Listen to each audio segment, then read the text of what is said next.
Bruno, the dog who taught us love. JC and Bruno, best friends forever. In a small town surrounded by hills and fields, lived a boy named JC. He had a bright smile, wild curly hair, and the kindest heart in the whole neighborhood. But what made JC truly special was his friendship with a big, loyal dog named Bruno. Bruno wasn't just any dog. He had golden brown fur, ears that perked up when JC laughed, and a tail that wagged like a flag in the wind whenever JC came home. They had been together since JC was 5 years old, and from that day on, they were never apart. Every morning, JC would wake up to Bruno's cold nose nudging him out of bed. They'd eat breakfast together, JC with his cereal, Bruno with his kibble, and a few secret bites of toast JC would sneak him. Then off they'd go, exploring the world. They ran through the fields chasing butterflies, played fetch by the river, and sat under the old oak tree sharing secrets only best friends knew. But one day, something special happened. A storm rolled in while they were far from home. Thunder roared, and JC slipped on the muddy path near the riverbank. His foot got stuck, and he couldn't get up. It was Bruno who barked for help, loud and strong, until a nearby farmer came running. Thanks to Bruno, JC was safe. From that day on, everyone in town said Bruno wasn't just a dog, he was a hero. But to JC, Bruno was more than that. He was his best friend, his protector, and his heart. No matter how big the world got or how far they wandered, one thing never changed. JC and Bruno belonged to each other. JC and Bruno's summer at Grandma's house. One warm summer morning, JC woke up with a huge smile on his face. Today was special. He and his dog Bruno were going to visit his maternal grandmother's home in the countryside. "Come on, Bruno," JC shouted, grabbing his backpack. Bruno barked excitedly, wagging his tail so fast it almost knocked over a chair. He loved car rides, and even more, he loved Grandma's big garden full of butterflies, squirrels, and secret smells. After a long drive filled with songs, snacks, and Bruno sticking his head out the window, they finally arrived. JC. Bruno. Grandma called out from the porch, her arms wide open and her white hair blowing in the breeze. She gave JC a warm hug and gave Bruno a big biscuit. "I baked these just for you, brave boy." Grandma's house was old and cozy. It had wooden floors that creaked, a big rocking chair, and shelves filled with photo albums and books. But the best part? The backyard.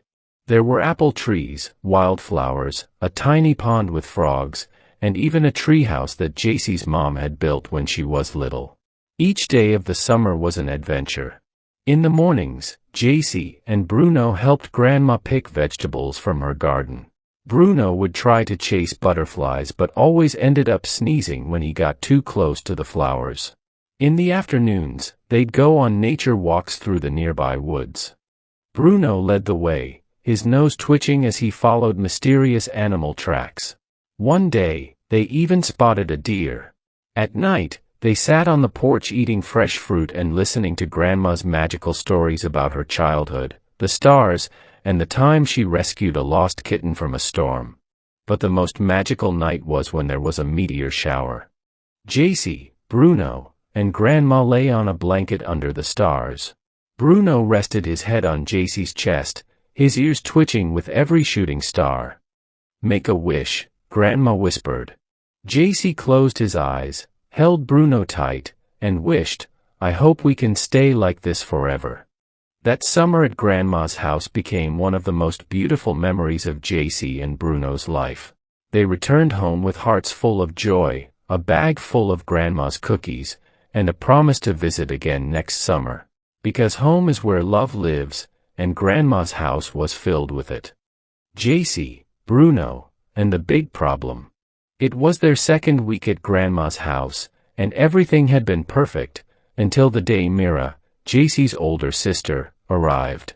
Mira had just come back from summer camp and was excited to spend the rest of the holidays with her family at Grandma's. She stepped out of the car with her suitcase, a big sun hat, and a smile, until Bruno ran up to greet her. "Mira!" JC shouted happily. "Bruno missed you." But before Mira could reply, her smile turned into a sneeze. "Achoo! Achoo! Ah, choo! Oh no," Grandma said gently. "I forgot, Myra's allergic to dogs." Myra's eyes were watery, and her nose turned red. "I'm sorry, Bruno. I wish I could hug you, but I'll be sneezing all day." JC's heart sank. Bruno looked confused. He wagged his tail slower than usual and sat down sadly near the porch. He didn't understand why Mira didn't pet him or let him come near her. For the first time that summer, JC felt stuck. He loved his sister, but he also couldn't imagine sending Bruno away. What could he do? That night, JC sat under the stars, his hand on Bruno's soft fur. "I know you didn't do anything wrong," he whispered. "We just need a plan." The next morning, JC went straight to Grandma. "We need to make it work," he said. "So Mira can stay and not sneeze, and Bruno can stay and not feel sad." Grandma smiled. "That's the spirit. Let's think together." And so, Operation Peaceful Paws began. Here's what they did. Bruno got his own little dog house in the backyard with a comfy blanket and his favorite toys. JC even painted it with paw prints and wrote, "Bruno's Cabin," on the front. Mira stayed in the main house, where Grandma cleaned every corner and added special air filters to help with her allergies. Before entering the house, JC would wash his hands and change clothes if he had been playing with Bruno. They also created a special Bruno play zone at the far end of the yard, where JC and Bruno could run, play fetch, and even read stories under a shady tree. At first, it was hard. JC missed having Bruno with him all the time. Bruno missed sleeping at the foot of JC's bed. And Mira missed being part of all the fun. But then something beautiful happened. Mira started bringing Bruno treats from the kitchen and talking to him from a safe distance. She even painted a tiny flag for Bruno's cabin. Slowly, Bruno began wagging his tail again whenever she came outside. By the end of the summer, Bruno would sit patiently while Mira painted nearby, and Mira would smile, without sneezing too much. JC realized something important that day. Love isn't just about being close all the time. Sometimes, it's about finding ways to care, even with space between. And that summer became unforgettable not because everything was perfect, but because they learned how to make it work. Bruno's fever. Bruno had been staying in the small room near the old cowshed, just behind Grandma's garden. It wasn't fancy, but JC and Grandma did their best to make it cozy. They laid down warm blankets, gave him his favorite toys, and visited him often. At first, Bruno didn't seem to mind. He still wagged his tail when JC arrived and licked his face when he brought dinner. But by the third day, something didn't feel right. When JC came to the shed that morning, Bruno didn't get up to greet him. He was lying down, shivering slightly, and his eyes looked tired. His water bowl was untouched, and he hadn't eaten the special chicken Grandma had made the night before. "Bruno," JC whispered, kneeling beside him. Bruno slowly lifted his head and gave a weak wag of his tail, but even that looked like it took effort. JC ran to Grandma in a panic. "Bruno's sick. He's not eating, he's shaking, and he has a fever." Grandma placed her hand gently on Bruno's head. "Oh, JC," she said softly. "He's burning up. We need to call the vet." The vet arrived quickly and examined Bruno. "He's got a fever, possibly from the cold nights and damp air in this shed," the vet explained. "This isn't a proper place for a dog to sleep, especially one who's used to being indoors with his family." JC felt a lump in his throat. He hadn't realized how much Bruno was suffering. All he wanted was to keep his sister safe, but now his best friend was sick. "I didn't mean to hurt him," JC said quietly, holding Bruno's paw. "We know that," Grandma said gently, wrapping her arm around JC. "You were trying to do the right thing. But now, we need to make a new plan." That night, JC stayed by Bruno's side, stroking his fur and whispering to him. Mira came too, wearing a mask and staying at a safe distance. "I'm sorry, Bruno," she said. "I didn't know you'd get sick out here. Maybe we can try something else." And that's when a new idea sparked. The solution: a room for everyone. The next morning, Grandma cleared out the old storage room near the back porch. It had windows, a proper roof, and was just far enough from the main house to keep Myra's allergies in check, but close enough that Bruno wouldn't feel alone. They turned it into Bruno's new indoor room. Grandma added warm rugs and soft pillows. Mira painted the walls with trees and stars. JC placed Bruno's bed right by the window so he could watch the garden. And every night, JC read to him from just outside the door, so they were together, even with a little space between. Within days, Bruno started getting better. His fever came down, his appetite returned, and soon he was wagging his tail again. JC learned something very important that summer. Sometimes love means adjusting, not giving up. And even when problems come, families find a way. Myra's heart opens. After Bruno's fever, something changed in Mira. Seeing him weak and quiet in the corner of the room, the once bouncy, joyful dog who used to chase butterflies and play with JC, it tugged at her heart. She had never meant to push Bruno away. It was just the sneezing, the itchy eyes, the discomfort. It made her feel like she had no choice. But now, watching how deeply JC loved Bruno, and how Bruno, even while sick, wagged his tail softly when Mira entered the room, she felt a warmth growing in her chest.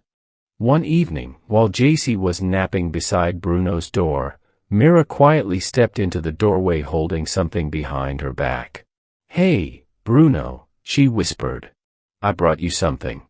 Bruno lifted his head slowly. From behind her back, Mira pulled out a homemade toy, a rope knotted at both ends, with little bits of soft cloth tied in the middle. It wasn't perfect, but she had made it herself using her old camp t-shirt and some yarn from Grandma's basket. "I call it the Mira Monster," she said with a small laugh. "Think you can defeat it?" Bruno sniffed the toy, then, for the first time in days, let out a small woof and gave it a soft tug with his teeth. JC woke up to see the two of them, his sister and his best friend, sharing a quiet moment of play, sunlight filtering through the window. "Wow," he said with a smile, rubbing his eyes. "You made him a toy?" Mira nodded. "I've been thinking, maybe I can take allergy medicine and keep my distance, but still hang out near him. I want him to know I care." From that day on, Mira started finding ways to connect with Bruno, even without always being physically close. She read stories to him through the screen door. She drew pictures of him and pinned them on the wall of his little room.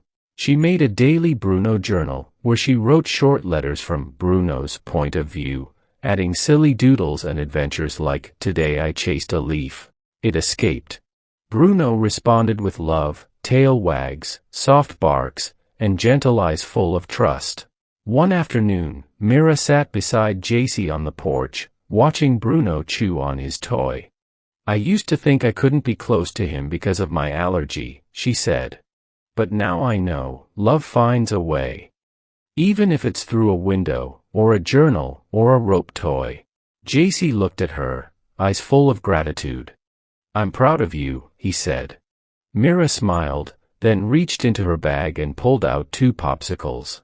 "Want to share one with your best friend?" JC grinned. "Only if Bruno gets the first lick." A new bond. By the end of the summer, something beautiful had bloomed.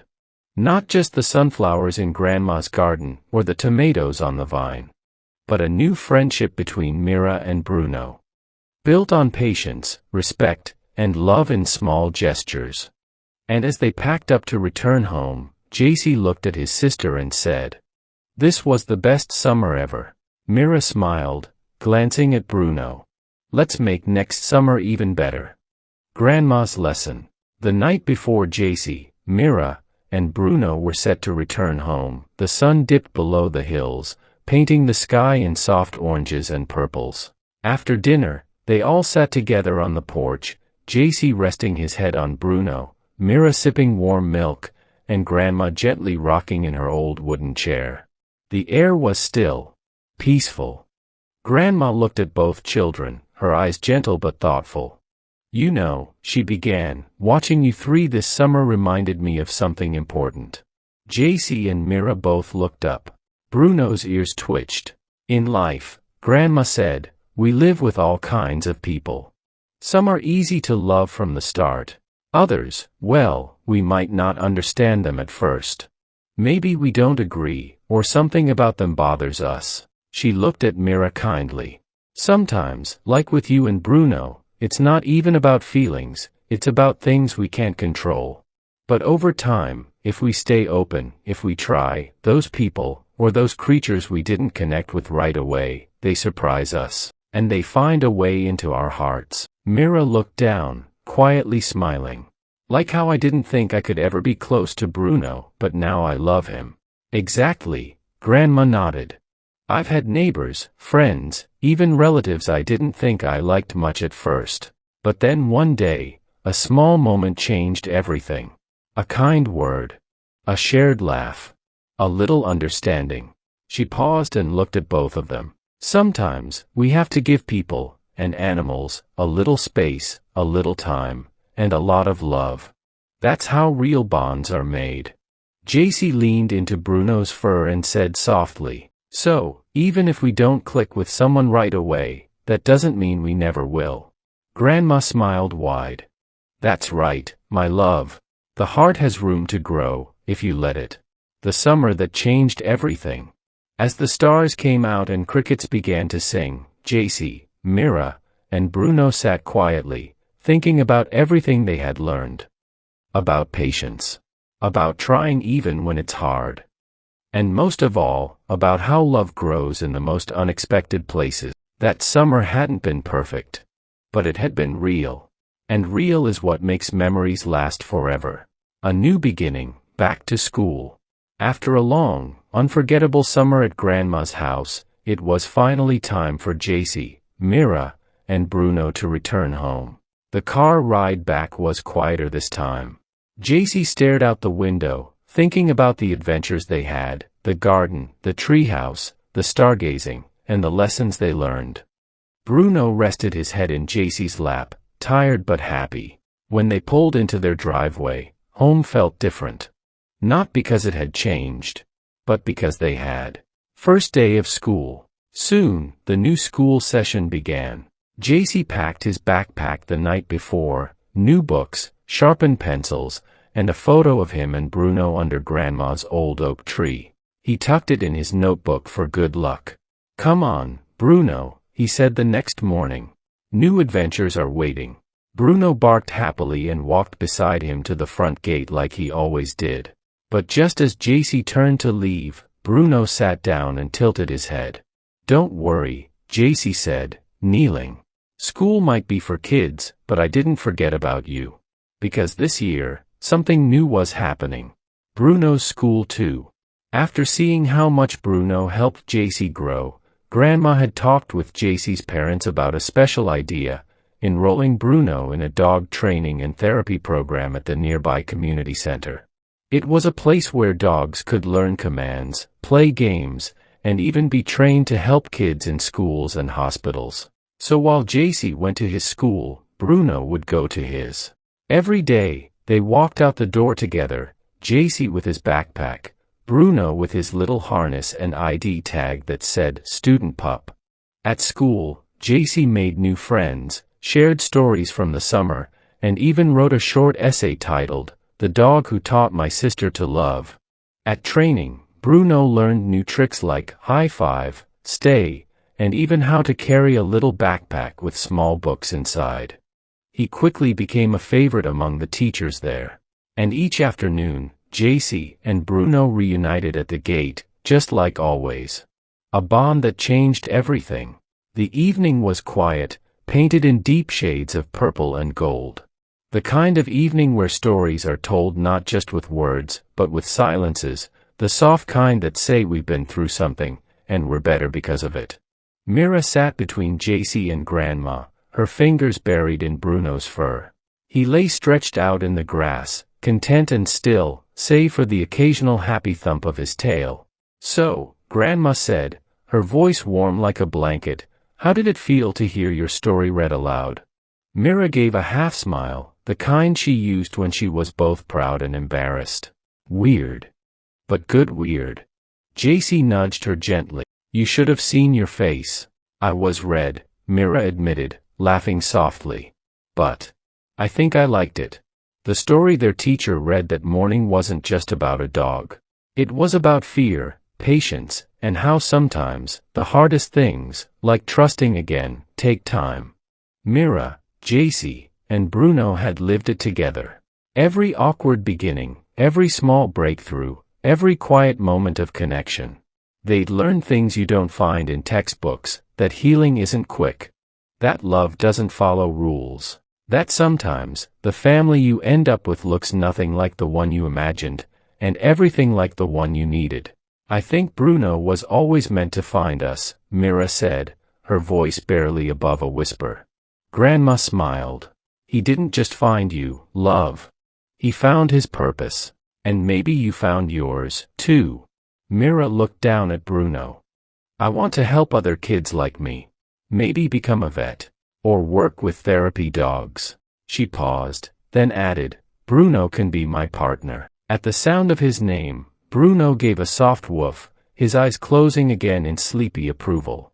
Above them, the stars slowly blinked into view, quiet witnesses to all they'd been through. And beneath those stars, sat a girl who'd learned to open her heart, a dog who'd learned to trust again, and a family stitched together by patience, courage, and something unshakable. Love. The kind that changes everything. New character, Mr. Dev, the retired soldier. Who he is. Mr. Dev is a retired army officer who lives near Mira and JC's neighborhood. He walks with a cane and sometimes struggles with memories from his past. Many people think he's quiet and distant, but Bruno sees something more, what he brings to the story. Mr. Dev becomes an unlikely friend to Bruno. Their connection shows that Bruno's gift of calm and connection isn't just for kids, it's for anyone who needs comfort, healing, or a companion. Bruno with Mr. Dev. As Bruno grew more confident, his circle of friends kept expanding. One afternoon, while on a walk with Mira, he paused at the edge of the park and slowly approached an old man sitting alone on a bench. His name was Mr. Dev, a retired soldier with kind eyes and a deep voice that carried stories of both courage and loss. Bruno sat beside him without being told. At first, Mr. Dev just smiled and gave Bruno a small pat. But from that day on, Bruno would walk up to him every time they visited the park. Mr. Dev began carrying treats in his coat pocket. They sat in silence most days, no commands, no tricks, just presence. "Strange," Mr. Dev told Mira once, stroking Bruno's head gently. "This dog, he reminds me of a friend I lost. Brave, quiet, always watching." Soon, Mr. Dev started joining them on short walks, even smiling more than before. The neighborhood noticed. One kid whispered to Mira, "I've never seen him talk to anyone, except Bruno." Bruno didn't just change the lives of Mira, JC, or their classmates. He touched hearts wherever he went, young and old, loud and quiet, healing something invisible with every wag of his tail. A friend for Mr. Dev. Mr. Dev lived just 2 houses away from Mira and JC. His small cottage sat under an old neem tree, its wooden windows always slightly open, as if waiting for someone to call in. He was a retired soldier, tall, quiet, and always dressed in simple white cotton. His wife, Mrs. Dev, was warm and gentle, often seen tending to her flowers or folding laundry by the veranda. Their children had long moved to the city for work. They visited during festivals or holidays, but most of the time, the house was filled with only the ticking of a clock, the creak of an old chair, and the rustle of wind in the leaves. It wasn't loneliness they complained about, they had each other, but the days could feel long. That was before Bruno. Every morning, once Mira and JC left for school, Bruno would walk himself down the lane, stop at Mr. Dev's gate, and give a little bark. Not loud. Just enough to say, "I'm here." Mr. Dev would open the gate slowly, cane in hand, and smile. "There you are, soldier," he'd say. "Right on time." Bruno would spend hours with them, sitting by Mr. Dev's feet, playing gentle tug-of-war with Mrs. Dev using old socks, or simply lying in the sun while they read the newspaper aloud. Sometimes, Mr. Dev would talk to Bruno about his army days. He never spoke about those memories to anyone else, not even his own children. "He listens better than most people," Mr. Dev told his wife one afternoon. "Doesn't interrupt. Doesn't judge." Mrs. Dev nodded. "And he doesn't let you nap too long in that chair either," she added with a laugh, as Bruno nudged Mr. Dev awake for a short walk around the garden. Bruno brought something into their home that had been missing, not just noise or activity, but life. A routine, a reason to move, a friend to wait for. The house didn't feel as quiet anymore.